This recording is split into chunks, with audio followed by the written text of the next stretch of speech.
अस्सलाम वालेकुम everyone. So in this video we are going to do urinary tract infection. ठीक है, अब यूरिनरी ट्रैक इन्फेक्शन जो होते हैं ना, देखो, अगर वो यूरिनरी ट्रैक इन्फेक्शन किडनी में हो रहा है तो उसको आप पाइलोनेफ्राइटिस कहोगे। ठीक है, अगर वो यूरिनरी ट्रैक इन्फेक्शन आपके ब्लैडर में हो रहा है तो आप उसको सिस्टाइटिस कहोगे, और अगर वो यूरेथ्रा में हो रहा है तो आप उसको कहोगे यूरेथ्राइटिस। ठीक।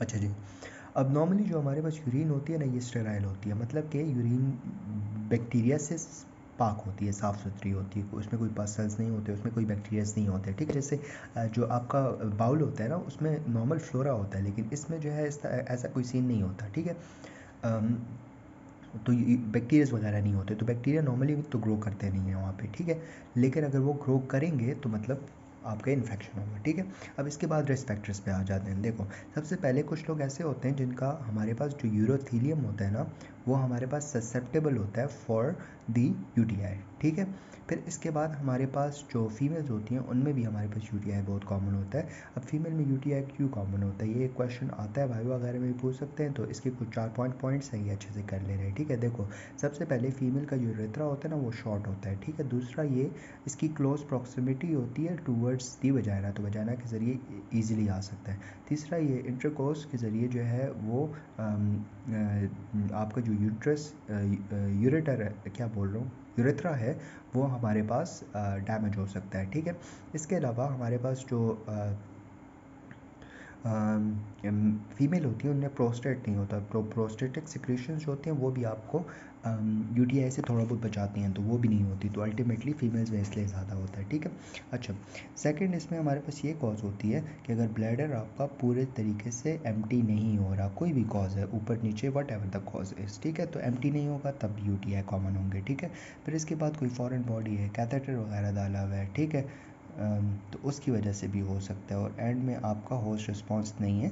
ठीक है, कोई भी आपका बैक्टीरिया आता है तो छोटा मोटा भी आ गया, होस्ट रिस्पॉन्स नहीं है, जैसे कि डायबिटीज़ में वीक हो जाता है, तो अल्टीमेटली यूटीआई कॉमन हो जाते हैं। ठीक है, अब यूटीआई में हमारे पास ऑर्गेनिज्म पे आ जाते हैं। ठीक है, ऑर्गेनिजम्स तो बहुत सारे हैं, लेकिन जो मेन है ना, सबसे पहले most important most common bacteria जो है दैट्स द इकोलाई। ठीक है, इकोलाई के बाद हमारे पास जो है वो स्टेप सेप्रोफिटिकस है। ठीक है, सेप्रोफिटिकस के बाद हमारे पास प्रोटियस मिराबिलस, कैलैप्सिएला और सूडोमोनास वगैरह आ जाते हैं। ठीक है, अच्छा जी, अब आते हैं spectrum of presentation of UTI. ठीक है, spectrum of presentation of UTI में क्या होता है ना, कि हमारे पास जो सबसे पहले हमारे पास एसिम्टोमेटिक बैक्टीरियूरिया होता है। ठीक है, मतलब कि एसिम्टोमेटिक आपका बैक्टीरियूरिया होगा। ठीक है, फिर इसके बाद सेकंड ये होता है ना कि हमारे पास सिम्टोमेटिक सिस्टाइटिस एंड पाइलोनेफ्राइटिस होता है। ठीक है, सिम्टोमेटिक होता है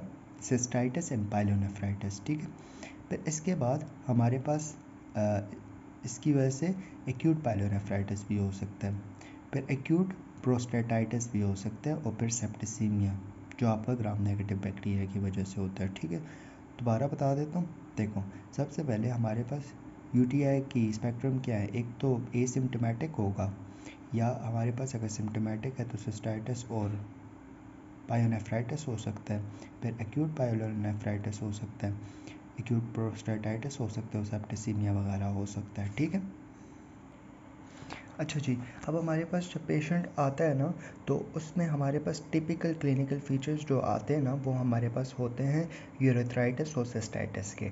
ठीक है, अब वो टिपिकल फीचर्स क्या होते हैं, देखो, सबसे पहले पेशेंट जो होता है उसका यूरिन, उसको एक तो पेशाब जो है वो ज़्यादा आता है, अर्जेंसी, मतलब एक तो वो वॉशरूम जो है वो एकदम भागता है। ठीक है, तो ये अर्जेंसी हो गई, फिर उसकी पेशाब अगर पहले दिन में 3 बार आता था तो अब दिन में 6-7 बार आ रहा है, फ्रिक्वेंसी भी ज़्यादा हो गई है।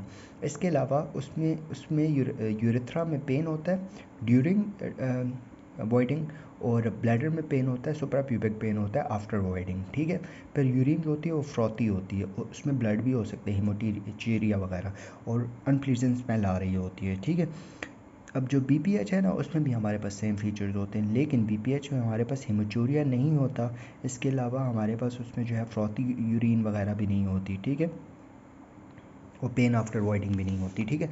अच्छा जी, अब अगर पेशेंट है ना, ये तो हम लोगों ने typical features of cystitis and urethritis बोला है, ठीक है। अब अगर हमारे पास एक्यूट पायलोनेफ्राइटिस के साथ पेशेंट आएगा ना, तो उसमें हमारे पास ये फीचर्स तो होंगे, लेकिन उसके साथ साथ हमारे पास सिस्टमिक फीचर्स भी होंगे, जिसमें हमारे पास फीवर आ जाएगा, चिल्स आ जाएंगे, ठीक है। हमारे जो लाइन एरिया होता है उसमें हमारे पास गॉडिंग पेन हो सकता है, टेंडरनेस वगैरह, ठीक है।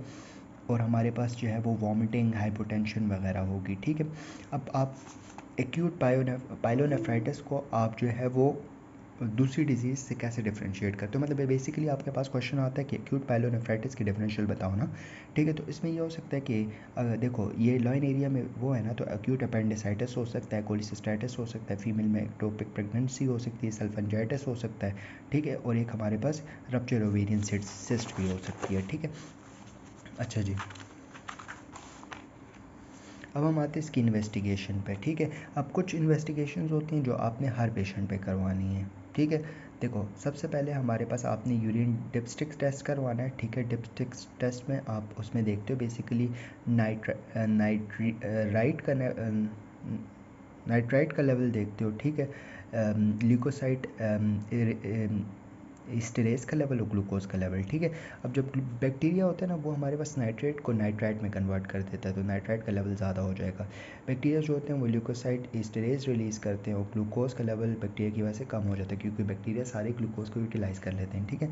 फिर इसके बाद आप जो है वो माइक्रोस्कोपी और साइटोमेट्री करते हो, जिससे आपके नंबर ऑफ सेल्स और कितने सेल्स हैं, कितने नंबर हैं, कौन कौन से सेल्स हैं, उनका पता लग जाता है, ठीक है। और फिर एंड में आप यूरिन कल्चर करते हो, ठीक है।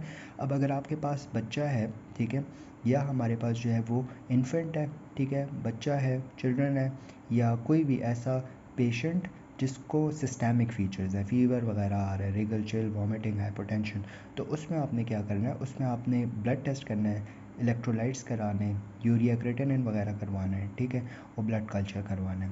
अब अगर एक पेशेंट है जिसको हमारे पास पायलोनेफ्राइटिस है मेल में, या हमारे पास चिल्ड्रन में, और या फीमेल में रिकरेंट इन्फेक्शन हो रहे हैं, तो उसमें आप पेल्विक और रेक्टल एग्जामिनेशंस करवाओगे, ठीक है, और सीटी और अल्ट्रासाउंड वगैरह करवाओगे, ठीक है। अच्छा जी, फिर इसके बाद जो कंटिन्यूस हिमेचूरिया और सस्पेक्टिक ऑफ, अगर कंटिन्यूस हिमेचूरिया और आप सस्पेक्ट कर रहे हो कि कोई ब्लैडर में कोई रिलेशन हो सकती है ना, तो फिर उसमें आप जो है ना सिस्टोस्कोपी कराओगे, ठीक है। अच्छा जी, अब हम लोग आते हैं इसकी ट्रीटमेंट पे, ठीक है।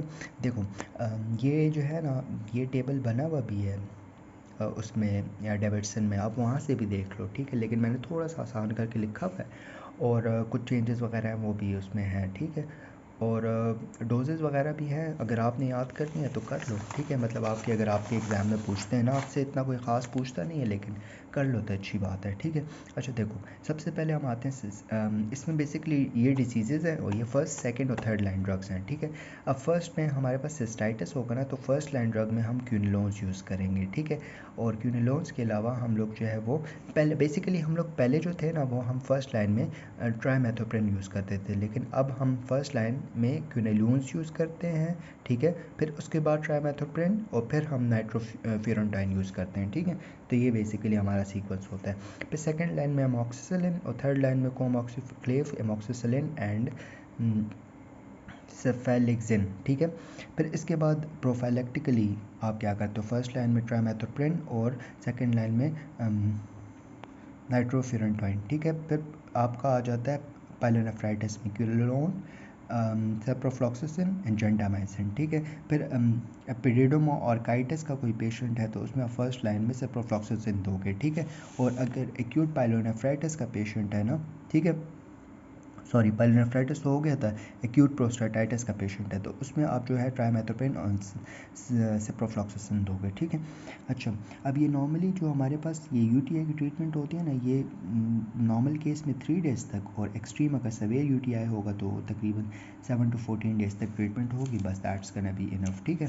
That's it, we are done with UTI. Next video में हम आगे कंटिन्यू करते हैं। थैंक यू, जज़ाकल्लाह खैर।